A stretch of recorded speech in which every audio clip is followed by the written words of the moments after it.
One. I have everyone coming in now.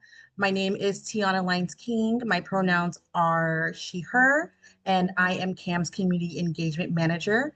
Thank you all for joining us today. I'm zooming in from San Diego, which is the traditional territory of the Kumeyaay people. Before we begin, I'm just going to go over a few housekeeping. I'm also realizing that my screen looks a little wonky right now, so I'll fix that in a moment. A little housekeeping before we begin. This workshop is being recorded, and you will all receive a link via email once it is up and ready to go for you all. Our workshops are a space for learning and collaboration. We ask that you respect yourself and others in the room. There will be two opportunities for questions where you'll be able to pose questions directly to our speaker Ariel today, sometime in the middle of our session, and then again at the end of our session. And then, of course, the chat box will be open throughout the session. I just ask that you refrain from sending messages directly to Ariel, rather send them to me, and I will be happy to relay them for you. Or alternatively, you can pose those questions at the middle or at the end of our session today. If you have any technical issues, please send me a chat or you can email me at engagement@calmuseums.org, and I will do my very best to answer any questions or any problems you are experiencing. And with that, I'm going to pass it over to our speaker today, Ariel. We're joined by Ariel, who is so gracious in talking about grant writing and this two-part session that we're going to have today, and then 2 weeks from today on the 19th. I'm here again if you have any questions, but I'm going to go ahead and mute myself and pass it over to you, Ariel. Thank you, Tiana. Hi, everybody. Let's see. Let's get the slides up there. So everybody, this is Grant Writing 101. Thank you for being here. This is, like Tiana said, this is part of a two-part series that we're doing and about grant writing, and I kind of called it grant writing for all of us because I really want to emphasize that grant writing is an accessible tool. We can all learn it, no matter if you are comfortable with writing or not, no matter where you sit in your organization, you can jump in and be a grant writer. So I highly encourage everybody from all places to learn about grant writing. And so that's what this is. This is really a 101 session. Let's go to the next slide. I'm just going to introduce myself and my museum. This is our logo. This is the Oakland Museum of California. I'm going to talk a little bit about the Oakland Museum of California as we go, so you will see a little bit more of it. And I just want to tell you a little bit about myself. Actually, Tiana, I'm going to interrupt here. Is there a way that I could see my own view? It would be helpful for me to see myself, if that's possible. I can just see you right now. Or if I could see anybody else, any other participant, any other human, so that I'm not just talking to my screen. At the top of your Zoom screen, are you on the meeting portion? Yeah, I am. Okay. Oh, perfect. Okay, I got you all. Oh, so nice to see you. Hi. That was alarming. Okay, great. Let's keep going. I'm a people person, so even though I'm a grant writer, I don't really like talking at a screen. Much rather see all of you. Thank you. All right, cool. So the first slide is the logo of the Oakland Museum, but I want to introduce myself. I've been in the Oakland Museum for 18 years, so I've been the primary grant writer. John, is there any way I could actually now see the slides as well? Can we get the slides up there? I'm sorry. Are you not able to see the slides right now? I'm just seeing you now. Oh, so strange. Okay, maybe I need to go back to that other view. Yeah, maybe go back to that view, and then I'll have my camera on, so hopefully you'll be able to see me and also the slides. Okay. Great. Can everybody else see the slides? Yes. Okay. All right. As long as you can see the slides, that's great.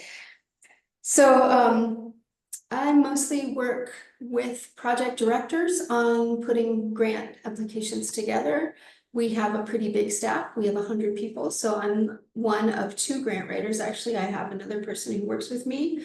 My experience is that I got an MFA in creative writing and poetry many years ago, and then decided to join the nonprofit field because I really liked the idea of using the skills that I have as a writer to do more for the world than just have my voice. So I do have experience teaching, and I found that really rewarding. So that's part of why I've been doing this workshop for over 10 years for museum professionals. So this is something I love to do, and I'm really glad I can share these teachings with you. Okay, let's go to the next slide. So this is a session overview, and I just wanted to give you a sense of what we're going to do in the next hour. We're going to have some time to focus. We're going to do a little meditation exercise.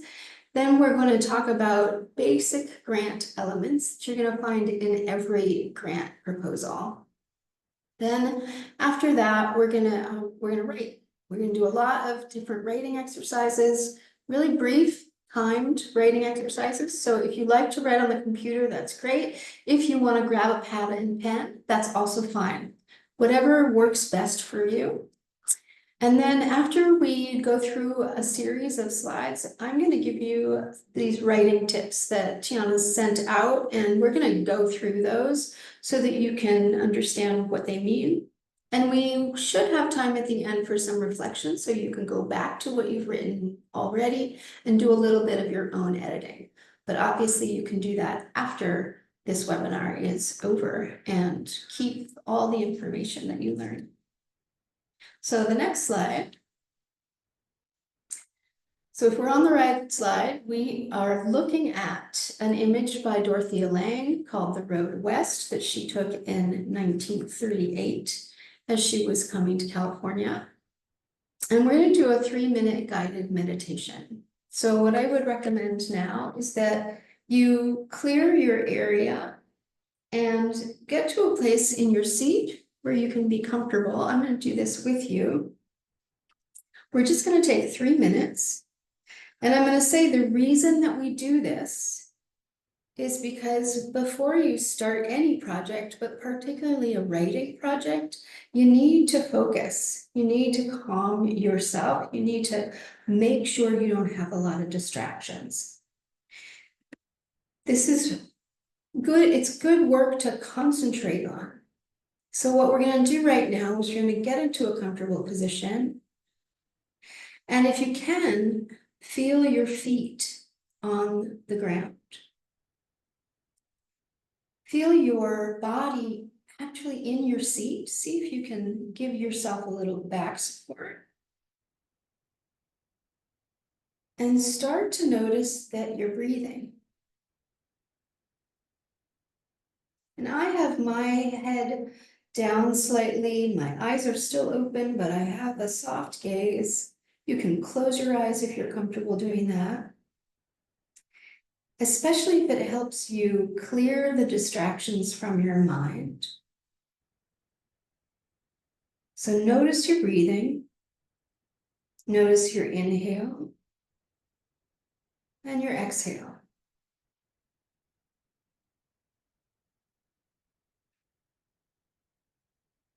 And as you do that, you might notice that there are lots of thoughts coming into your head, and you can just acknowledge that they're there, but keep pulling your attention back to your inhale and your exhale. You're really trying to focus your attention on this one thing that's really quite natural we are doing all the time. Noticing the inhale, noticing the exhale.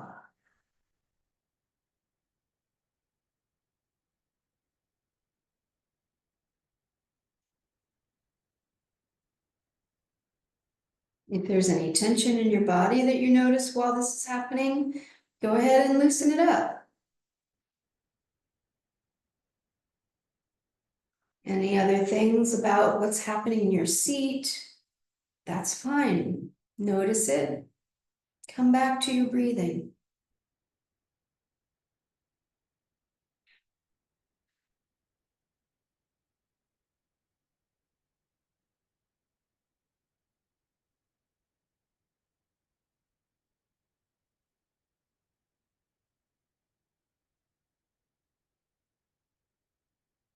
Again, the purpose is to be present in the here and now.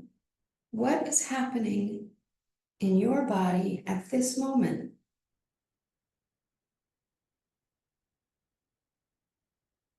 Can you simply focus on your breath?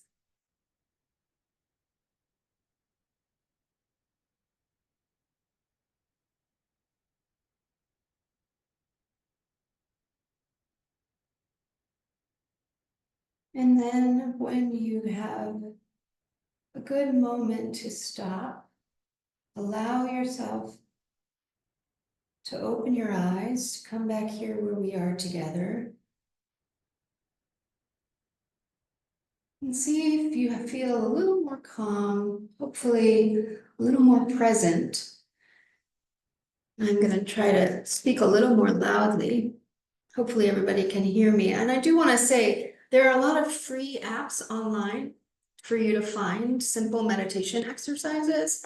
So if you're looking for something and you Google 3-minute meditation, you can find quite a few and find the one that's good for you. I think 3 minutes is a good amount of time. You can also take a longer time. So thanks for engaging in that with me. Let's go to the next slide. So this is the front of the Oakland Museum of California. If you have never been, please come visit us. We are in Oakland and welcoming place, as you can see from our front. And this is our mission. Oakland OMCA's mission is to inspire understanding and empathy with stories and experiences of California's art, history, and natural environment to build more equitable and connected communities. Now, the reason I'm starting with our mission is because that is the first thing you really need to know when you start writing a grant. You really need to know your mission. And you don't need to have it memorized. I don't have mine memorized, but you certainly need to have it. I would recommend at your desk. Always have your mission sort of in front of you, available for you. So right now, I'm going to ask all of you to write down your mission on the piece of paper that you're going to be working on. Just write your mission right at the top. If you don't have it memorized, look it up. It's on your website, I'm pretty certain. And if you need to move and find it, go ahead. Go find that mission, come back, write it down, and have it at the top of your page as you're working with me today. When you are looking for funding, the important part is to align your mission with the mission of the organization that you're asking for funding from. They will understand that that is the way you have aligned your request with their interests. So oftentimes they'll have interest in a geographic area. You want to align that as well. But really, if you're doing an art project and they're a science funder, they're not really going to want to fund your art project because they're a science funder. And then you'll be competing with other folks who are also science oriented, and your art project won't fit into their portfolio.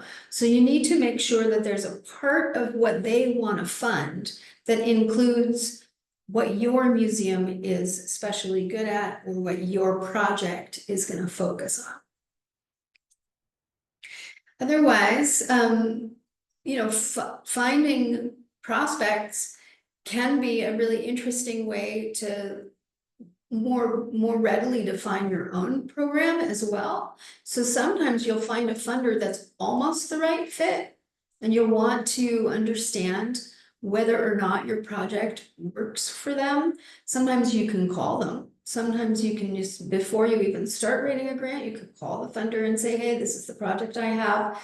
Sometimes they don't want a phone call. In that case, they won't put a phone number on their website, or you won't be able to find a phone number. So if you can find a phone number and you feel like calling a project person before you apply, that's fine. You can go ahead and do that. Sometimes they really welcome that. But mostly what I do is I make sure that my mission matches their mission. Let's go to the next slide. So the next slide that says, what do you think, at the top, and has a bunch of people standing in front of a painting. This is in our Gallery of California Art. This is a painting by Barry McGee from 2010 called Untitled. And what I'm going to ask you to do now is our first writing exercise. So we're going to take 3 minutes. This is what we call a stream of consciousness. It's a free writing exercise. So don't need to use sentences. You don't need to have, you could write this as a list. You could write this as a poem. You could write this just as a, I don't know, I don't know, I don't know. You could write anything really right now if you want. But the question I'm putting to you is, what's your relationship to your mission and your programming at your museum? And another way to say that is, what do you love about your job? You know, what gets you excited about coming to the museum? It should somehow be related to the mission of your museum, right? We are mission-oriented people when we work in museums. We're definitely excited most of the time about what we do for the public or what our collections have. So just write for 3 minutes, anything you want about what you love about your museum and your mission. And I'm gonna time us and I'll tell you when we're done.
So that was our time. Go ahead and finish the statement that you're making at the moment. Go ahead and make sure that you capture that last thought. And we're gonna move on. We'll have time to do more writing, I promise. This is a moment when we can stop for any questions or any comments at the moment. There's gonna be a lot more, have more time later, but are there any questions at the moment? And I'd like to make sure that everyone can hear me okay. Is the sound good? Yeah, okay. Tiana, any questions?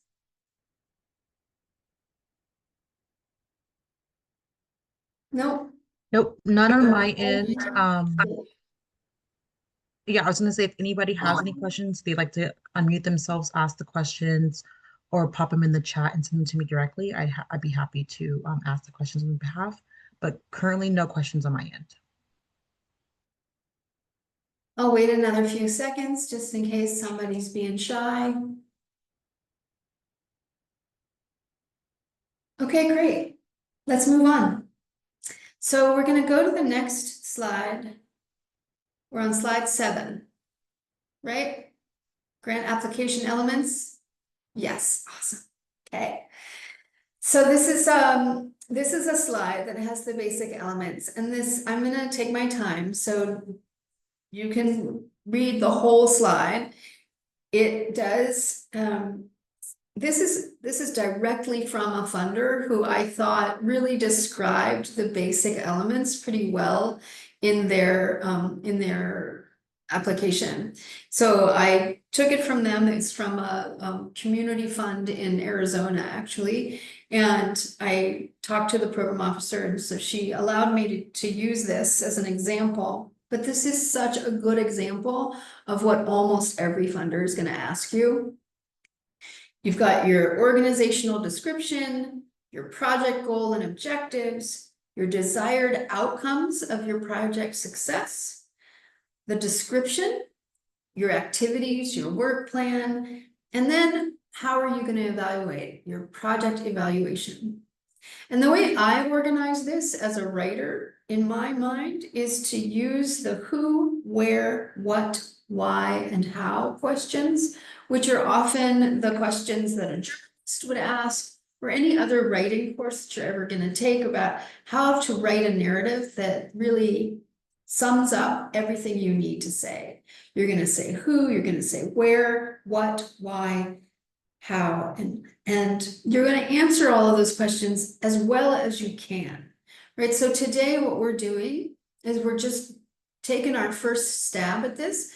You're not going to write a grant application in your first go, right? You're going to go back to it and revise it. So the first time you do it, you're just going to get down as much as you possibly can. So we're going to talk about the who, the where, the what, the why, the how.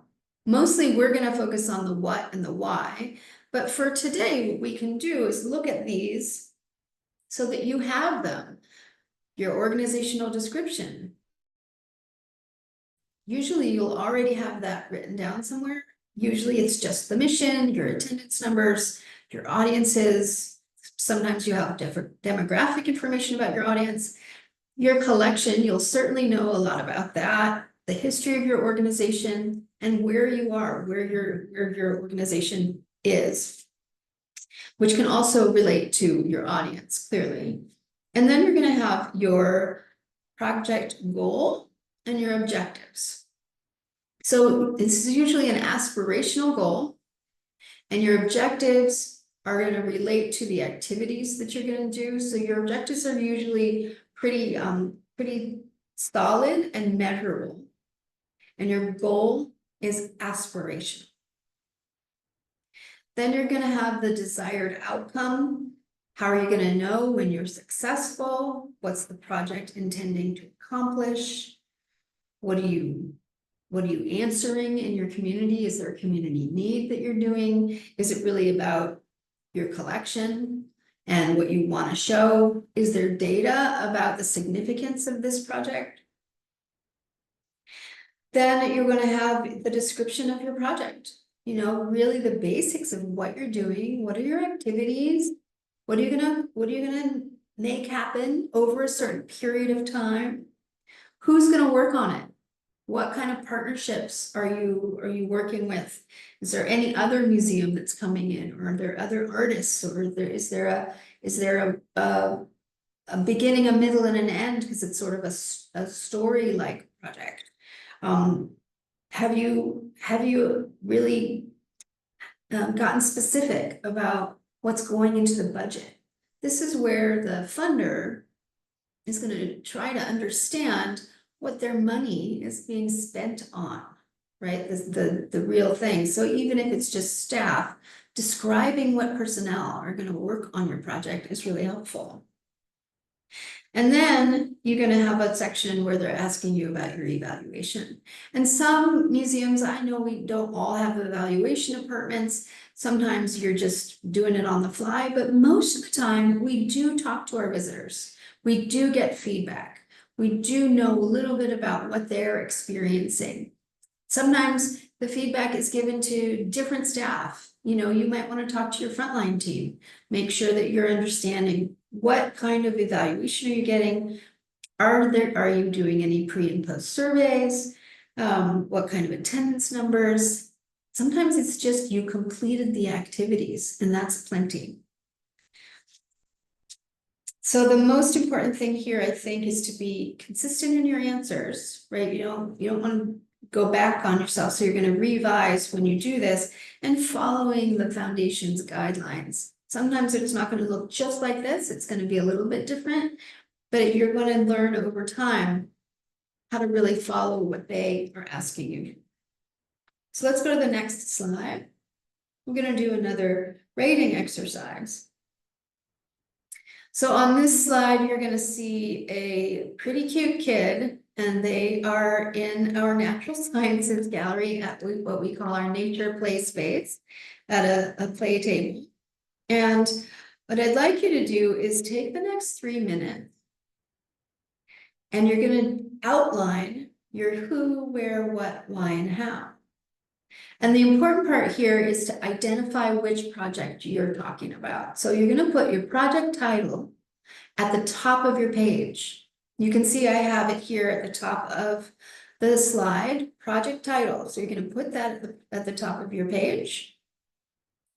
And then you're going to outline your project application. You already have a lot of this information. And if you don't have it right at your fingertips, you're going to say where you're going to find it, right? You're going to give yourself some cues. So the who are your visitors? The where, that's pretty easy.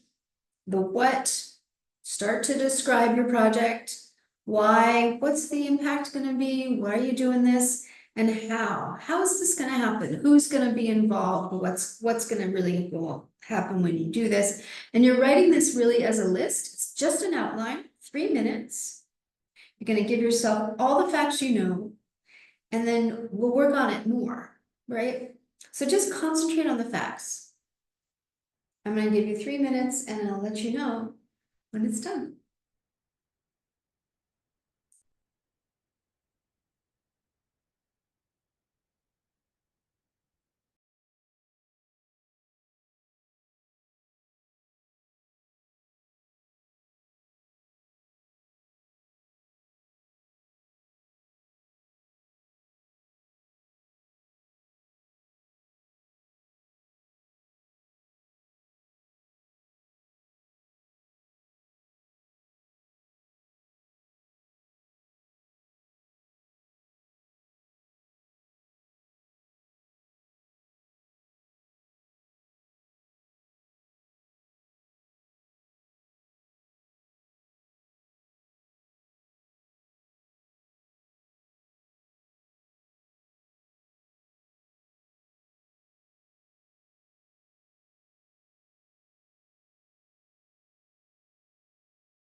So go ahead and finish your list as much as you can.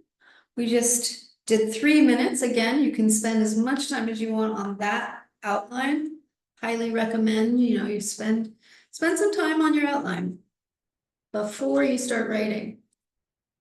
But we're gonna move on, and we're on project description.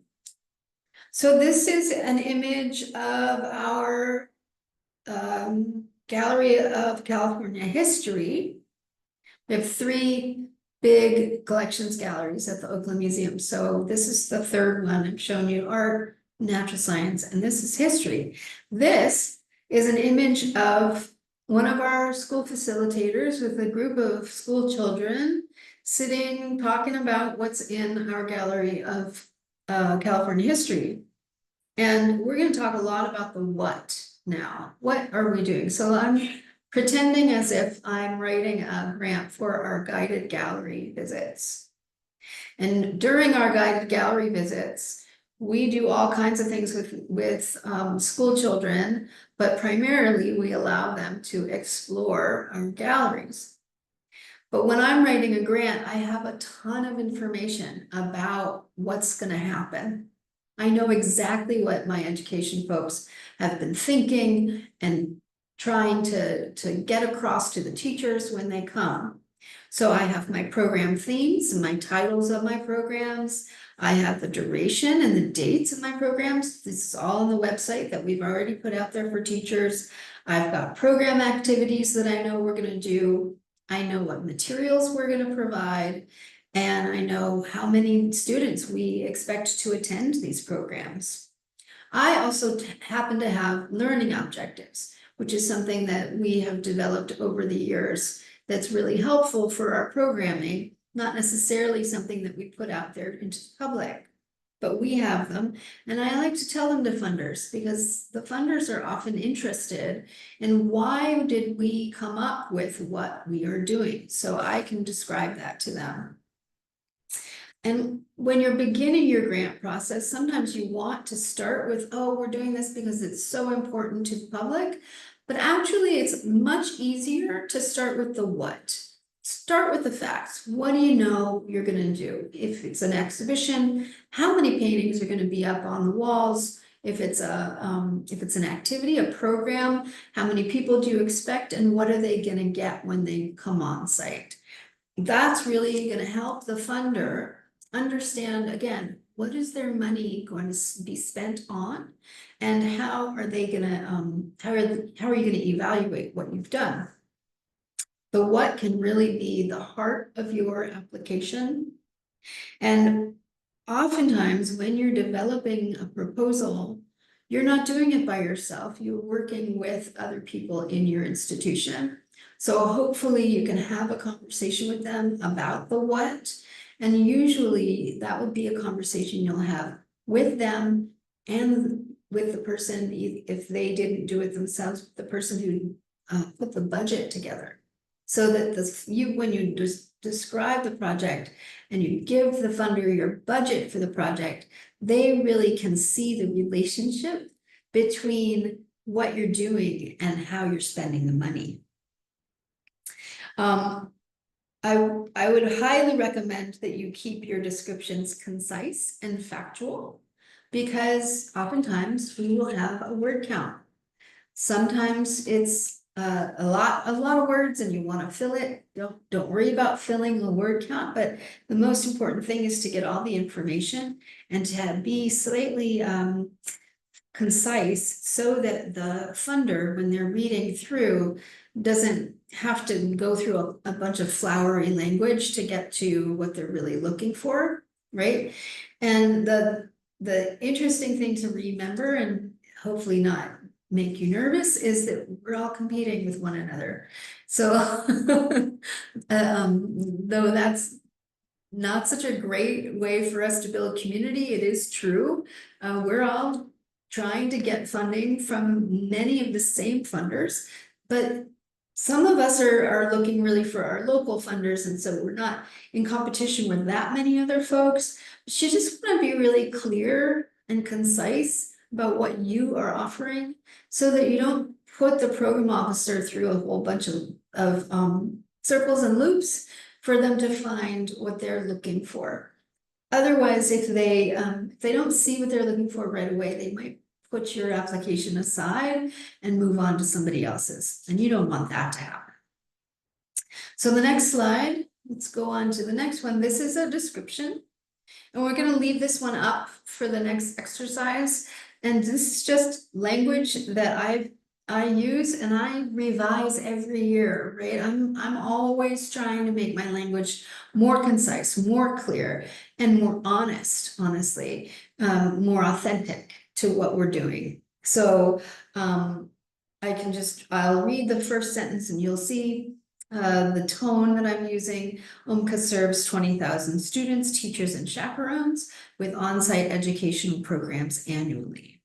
UMCA offers 3 60-minute consistent in-gallery guided explorations that encourage students to investigate UMCA's galleries of California art, history, and natural sciences. Tour themes include Art Speaks Loud, Becoming California, and Watersheds and Me. Visits for each gallery are offered all year round, multiple times a week for a full variety of school group grade levels. So in that first paragraph, I'm getting in a lot of information so that they understand, I know my program, I know exactly what we're doing, and here it all is in a paragraph. And then if they're interested, they'll go to the second paragraph where I describe something a little bit different, and the third paragraph where I'm going to do a little more description, right? So I'm going to have you write now mostly your what, right? Your project description. And we're going to have 5 minutes.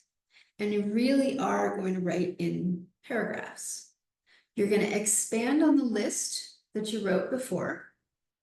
And you're going to have an idea, and you're going to explore it in about 3 to 6 sentences. And then when you're done with that idea, skip a line and move to a new idea, something different, right?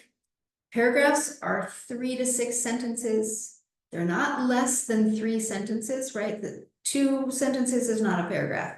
3 sentences is a paragraph.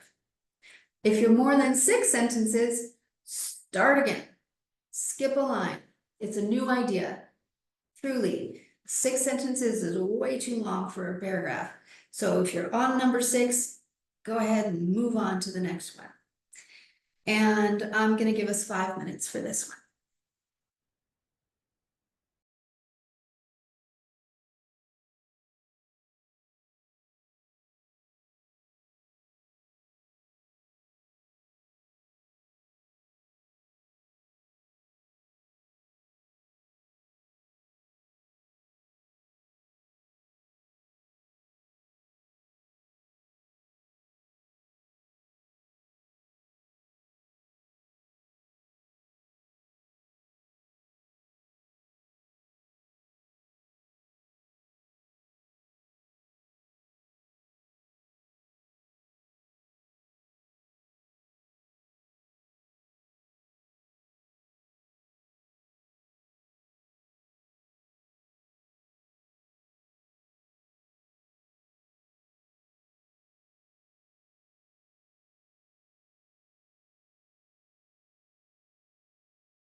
So you finished with that 5 minutes.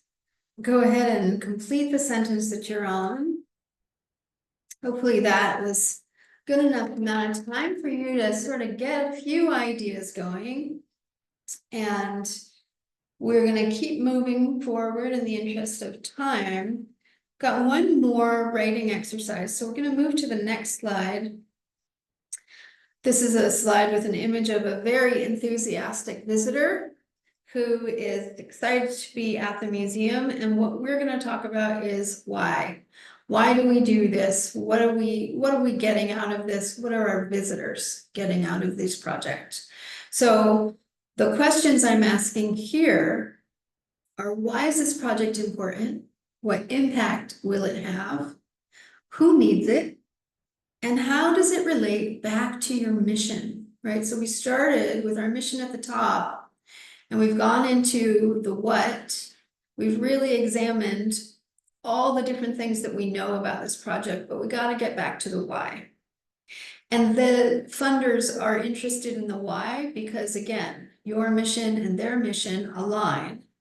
And ultimately, we're all interested in making the world a better place in some way or another.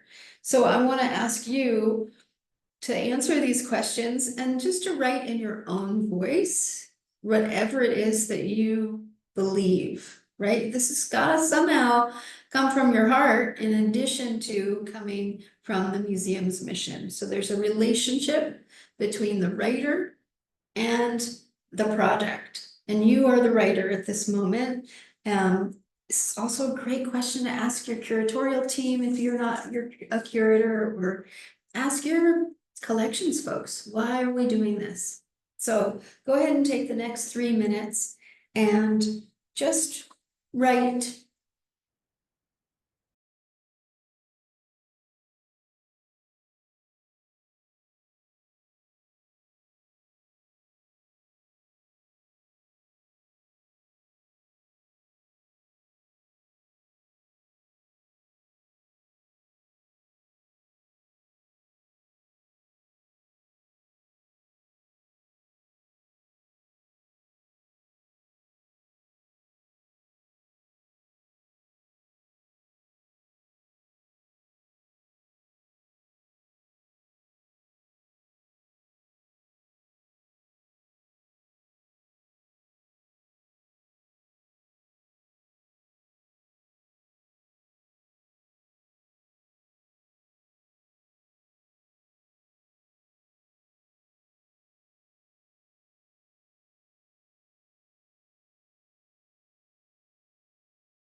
So go ahead and wrap up what you're writing at the moment. And again, you can get back to it later. And we're gonna go to the last slide that I've got. And I'm just gonna go through it pretty quickly, but I'm gonna let you know that there is so much information about how to write well online. But also it is nice to have a person help you. So sometimes this is something you can do with a writing partner.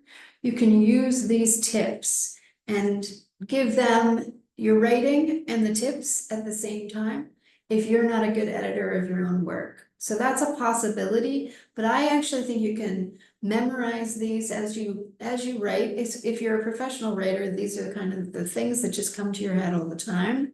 But it's also just something to hold at your desk and use as you move through. So hopefully you got it in the PDF, and if you didn't, it's also on my LinkedIn page, and you can also just contact me. But you could also look up, best writing tips in any kind of search, and these are the ones that are gonna come up.